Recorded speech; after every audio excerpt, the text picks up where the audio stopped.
কিয়ামতের ওই কঠিন ময়দানে 7 শ্রেণীর ব্যক্তিকে রব্বুল আলামিন তার আরশের নিচে ছায়া দিবেন।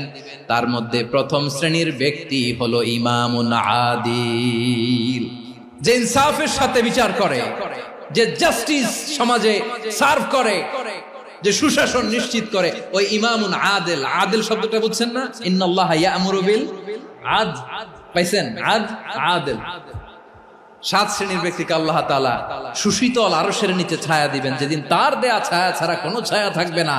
এর প্রথম হচ্ছে ইমামুন আদিল, ন্যায়পরায়ণ শাসক। চিল্লায় বলেন সুবহানাল্লাহ।